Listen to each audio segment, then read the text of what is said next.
tek to twal wonu megina kilo megina ma ake northern Uganda to twal le lutiana wobe kianyara magi ake ya Acholi magi tilu we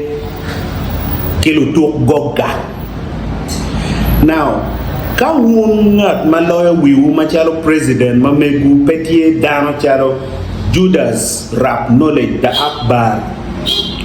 unyo Eezzy the lyrical chifurupe kilo tela mochwinyi utie ger kila tela unyo lutela ya lutela uni food giti half baked food pego check mabe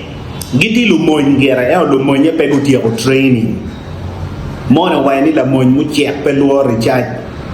chapia to garo Judas Rapknowledge gen ki Eezzy the lyrical good recording video me challenging decision ma Secretary General Mati Wora Acholi beba Richard Dodoth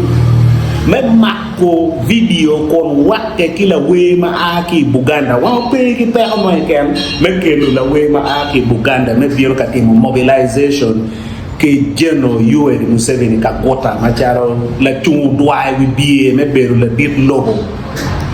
te pa NRM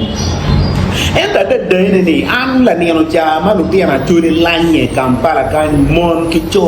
wobe bulu ka nyira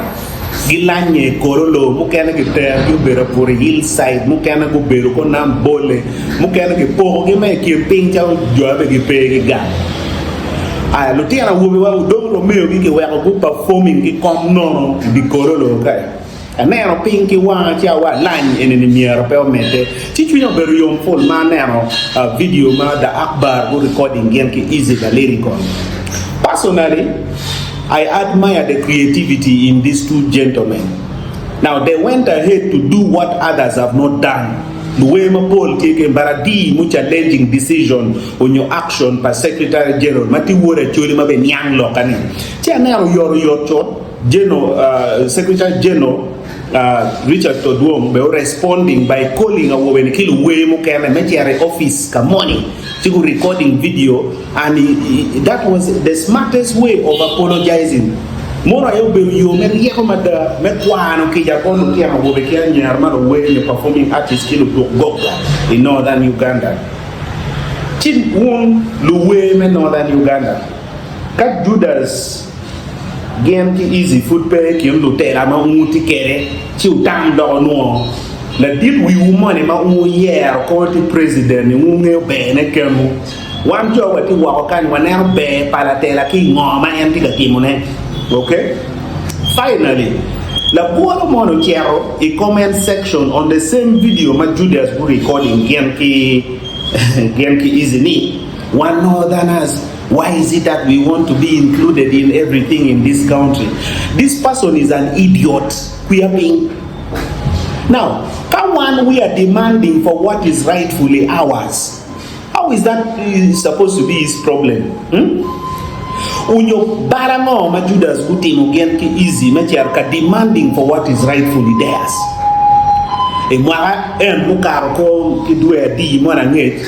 la deep logo omiyo chiling mo mudu moko we billion kona pa bot bebe cool new setting up a music studio for performing artists.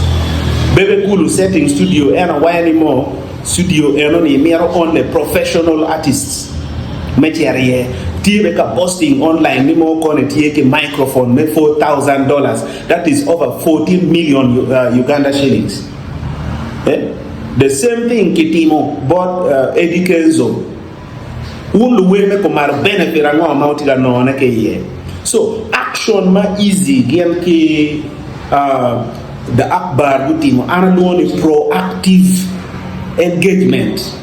Mabero megi na wona rio you go ahead to demand aside from chairman me campaign make be mean woni won bero mi alki mean billion apa 10 billion must be given to you as musicians from northern Uganda so that you set up your own recording studio, a professional to a world standard. Yeah, wa amba bibion ka recording when I kerebe ambela way. But I want to inform you, my two brothers, I may not listen to your music into detail, but you inspire a lot of young people outside there. Now you demonstrated one of the highest level of leadership by championing one of your own to listen to your cry, and he did. The next thing, Mamuna Rio, Miaro team, and made demanding for 10 billion. Yakna diblo mi o kama lengo o yak bena recording studio ko ma bebe cool gi nga gi education gi waka kere diere da Kenya ni foj ma dire ko mo roro meti wogum